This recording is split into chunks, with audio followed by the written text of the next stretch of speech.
Asante sana, nashukuru. Kwa jina naitwa Howard Abel Shimba. Ni mwanataaluma na ni mwanafunzi wa PhD chuo chetu cha Dar es Salaam. Tumekuja hapa kwa ajili ya ufafanuzi kama wenzangu walivyoanza kutoa ufafanuzi. Kuna mambo mengine ambayo yanapotoshwa, mengine kwa kutokujua tu yanakuwa na tafsiri tofauti. Kwa ndugu wanahabari na Watanzania kwa ujumla, napenda kutoa ufafanuzi dhidi ya mchango wa maendeleo ya kiuchumi wa ndege zetu. Ndege hizi Mheshimiwa Rais aliamua kuzinunua, Mheshimiwa John Joseph Magufuli, zina mchango mkubwa sana kwenye uchumi wa nchi yetu. Lakini bahati mbaya, na wengine sijui kwa kutokujua, wanapotosha kuhusu ujio wa ndege hizi. Lakini sisi wanataaluma tumeyatathmini haya kwa upana tangu awali. Tumeyachambua kwa kina. Tumegundua kwamba huu upotoshaji sio mzuri. Unaenda kudhoofisha pia jitihada njema zinazofanywa na Mheshimiwa Rais katika harakati ya kutufikisha kwenye uchumi wa kati. Kwa hiyo imetulazimu tutoke ili tuweze kuyaweka vizuri haya kama wanataaluma. Kwa ujumla, wakati wa serikali hii ya awamu ya 5 ilipokuwa ikiingia madarakani, shirika la ndege la taifa ATCL lilikuwa na ndege moja tu, na hiyo ndege ilikuwa inafanyiwa ukarabati mara kwa mara. Maana yake haikuwa nzuri. Lakini mapema kabisa Mheshimiwa Rais alipoingia madarakani, amefanya ununuzi wa ndege, na ununuzi ule zimetumika kodi zetu sisi wananchi na wala sio mkopo. Kwa hiyo ni fahari yetu sisi. Katika hili, hizi ndege zina manufaa mengi sana, na haya manufaa yanaifikia jamii katika nyanja zote. Kwa hiyo tumejaribu kuliangalia hili kwa upana, na mimi nimejaribu kuyafafanua haya. Ndio maana nayaleta hapa kuonyesha faida zilizoletwa na ndege hizi. Ndege hizi zina mchango mkubwa sana kwenye nchi, hasa kwenye ukuaji wa uchumi. Moja, inasaidia sana na imefanya hivyo kupunguza gharama za usafiri. Ukilinganisha hapo kabla na sasa hivi, kuna tofauti kubwa sana ya gharama za usafiri. Gharama imeshuka. Kwa watu ambao walikuwa hawawezi kustahimili ulipaji wa gharama na kuzitumia hizi ndege, kwa sasa wengi wanaweza kuzitumia, kwa sababu nchi yetu hii ni kubwa, ina mambo mengi yanayotakiwa kufanyika kwa haraka. Kwa hiyo usafiri ni wa muhimu sana kukufikisha kwa kutumia muda mdogo, na ukafanya mambo mengi yenye tija kwa taifa letu. Faida ya pili, imesaidia kwa kiasi kikubwa sana kwenye kuimarisha utalii hapa nchini. Hili ni pana kidogo. Ukiongea tu utalii ukaliacha, watu wengi wanaweza wasilielewe sawa sawa. Actually, kwa watalii wengi wa ndani na wa nje, safari zao kwa zaidi ya 70% zinatumia ndege. Sasa inapokuwa ndege moja kama ilivyokuwa, changamoto ni kubwa mno. Lakini ujio wa idadi ya ndege mpaka muda huu imesaidia kwa kiasi kikubwa sana urahisishaji wa utalii kwa watalii wa ndani na watalii wa nje. Nitalifafanua vizuri hapo mbele kwa upana zaidi hili. Tatu, imesaidia kuongeza kipato kitokanacho na utalii. Kwa hapa ni dhahiri kuwa sekta ya utalii inayo fursa kubwa sana kuongeza pato la taifa kuliko sekta zingine zote endapo ikatumiwa vizuri.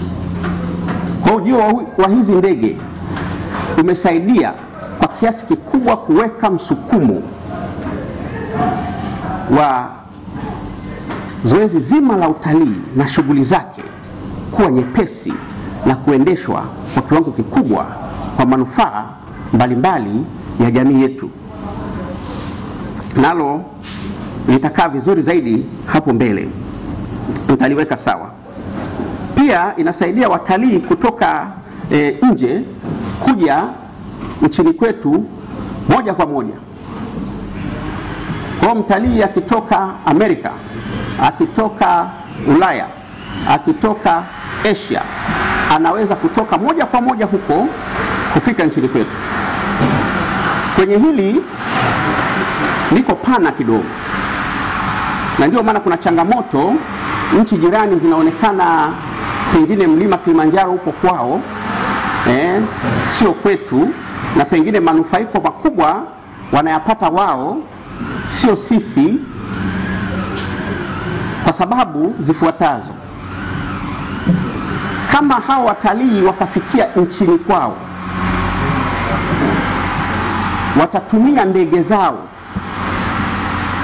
watatumia hoteli zao, na watatumia magari ya watalii ya nchi zao. Watatoka huko kwao kuja kwetu huku, aidha kwenye mlima Kilimanjaro. Sisi huku tutafaidi zile fee tu wanazolipa, na pengine watanunua maji, lakini gharama nyingi, fedha nyingi zinabaki kwao. Kwa sisi hatuna haja ya kuanza kupambana kuwaambia jamani, hiki sio cha kwenu, ni cha kwetu. Tunachotakiwa ni kutathmini kitu gani hawa wanatuzidi, ili sisi tukifanye zaidi hawa watalii waje kwetu. Kwa hiyo ujio hizi ndege umesaidia sana na unaendelea kusaidia sana watalii kuja moja kwa moja nchini kwetu. Kwa jinsi hiyo watafikia kwenye hoteli zetu, watatumia magari ya kuwasafirisha kutoka hotelini kwao kwenda kwenye vivutio vya kitalii, na matua guides wa kwetu watatumia vyakula kwetu. Kwa maana hiyo fedha nyingi itabaki kwetu. Hili kwa sehemu kubwa watu wanashindwa kulielewa.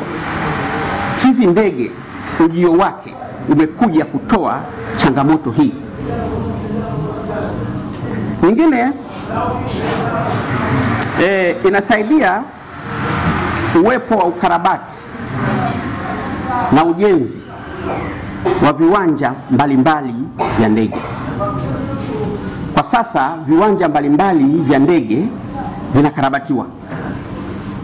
Kuna kiwanja cha ndege cha Mtwara, kiwanja cha ndege cha Tabora, kiwanja cha ndege cha Zanzibar, kiwanja cha ndege cha Mafia, kiwanja cha ndege cha Arusha, na viwanja vya ndege vingi sasa vinakarabatiwa kwa ajili ya kuwa na uwezo wa uhimili wa utuaji wa ndege hizi. Sasa kukarabatiwa kwa viwanja hivi kuna mchango mkubwa sana. Kwa sehemu kubwa utahusisha shughuli mbalimbali za ujenzi, ambayo inaongeza mzunguko wa fedha, inaongeza ajira, na vile vile inasaidia utalii wa ndani uweze kufanyika vizuri zaidi. Ndege zitatua, watalii watakuwa na fursa ya kufika kokote kwa kutua uwanja wote ulio karibu kwa urahisi zaidi. Hivyo mapato mengi yanaongezeka. Sasa hivi tunashuhudia ongezeko kubwa la mapato yanayotokana na utalii kwa sababu hizi. Faida nyingine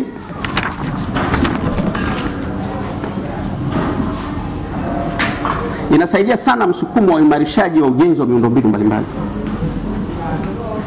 Kwa mfano barabara, miundombinu ya majini. Mtu akitua na ndege kule aendako atatumia barabara au atatumia vifaa vya usafiri vya majini. Kwa hali hii pia inasaidia hii miundombinu mingine iweze kuimarishwa zaidi, kwa sababu hiyo, ili kuweza kuhimili mzunguko mzuri wa watumiaji wa ndege na hasa watalii. Faida nyingine, inasaidia uwepo na mchakato wa kuanza kurejesha sehemu ya anga iliyopewa Kenya. Sehemu ya anga ilipewa Kenya kwa sababu ya udhaifu wa shirika la ndege, lakini kwa sasa mchakato umeanza ili sehemu ya anga iweze kurejea kwetu na huo usafiri uweze kuwa mzuri zaidi. Ni somo kwa watu wote, na vijana wenzangu mlioko hapa, kina mama.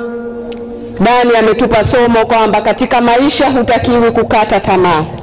Simamia kile ambacho unakiamini, weka malengo ukiamini kwamba upo wakati wa Mungu.